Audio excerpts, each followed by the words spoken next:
maayarka degmada Berbera Cabdishakuur Maxamuud Xasan Ciidin oo maanta shir jaraa'id ku qabtay xarunta dawladda hoose ee degmada Berbera ayaa waxa uu maayarku shirkiisan jaraa'id kaga hadlay waxqabadyadii kala duwan ee dawladda hoose ee degmada Berbera ka hirgelisay magaalada Berbera sanadkani gabagabada ku dhow ee 2014 isagoona sheegay in dawladda hoose ee degmada Berbera ay magaalada ka qabtireen dhammaan baahiyihii aasaasiga ahaa oo ay kamid yihiin buu yiri dayactirka wadooyinka magaalada iyo dhisida jidad cusub oo laga hirgeliyay gudaha magaalada Berbera sidoo kale biyo-mareen casri oo laga hirgelinay qaybo kamid ah xaafadaha magaalada Berbera waxaana maayarka oo ka warbixinaya waxqabadkii golihiisa hadaladiisii kamid ah sida tan waxaan jecelahay iyadoo sanadkii iska gabagabeeyahay inaan waxoogaa warbixinaan ribooda aan siiyo sanadka 2014 wuxuu nooga duwan yahay sanadkii hore 2013 iyadoo aan qorshayaasheeda aan ku salaynay baahiyaha kala duwan ee nolosha ugu horeysay degmadan ay yeelato double library-gaasi waxa weeyaan inaanu intaan uga awoodno horta qabanno laakiin qorshayaashiisu waxa weeyaan inuu la jaan qaado hadday tahay gudihiisa wax la dhigay hadday tahay bilicdiisa tahay double library-gaas oo buwaagtina imika soo raran tahay waxqabadka sanadkeeda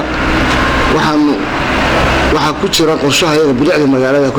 sidii maadaama magaalada xeebeedayadan magaalada Berbera biyaha laba qaybood oo dhigi lahaa wixii magaalada gudaheeda ku daa roobkuna caadi bada gal lahaa wixii kosfar badan baan ku bixinay satellite baa lagu cabiray kala sareynta dhulka mushkilada laga soo saaray iyadana ay shirkani goobjoog ka ahaayeen badiba warbaahinta kala duwan ee ka howlgasha gobolka Saaxil ayaa waxay maayarka weydiiyeen su'aalo aad u tiro badan oo ku qotama waxqabadyadii kala duwan ee uu qabtay golihiisa deegaanku sidoo kale waxay maayarka warbaahintu weydiisay intii uu ku maqnaa safarkiisii dibadda ee wadamada Scandinavian-ka shaqaaqa ka dhacday xarunta dawladda hoose ee degmada Berbera taasi oo ahayd in xildhibaano kamid ah golihiisa deegaanka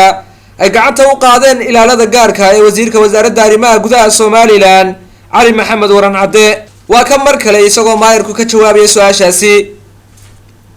halkan waxa ka cadeynaya bulshada noo sheegaya Somaliland noo sheegaya caalamka noo sheegaya xildhibaanku wuxuu leeyahay xasaanad waa mamnuuc waa xaraan in la qabto iska daa in la garaacay shaarka la jida xaraana wasaraan dib loo ciyaay ayaa xaraana midaan raali ka nahayna maaha mid aan aqbal karnana maaha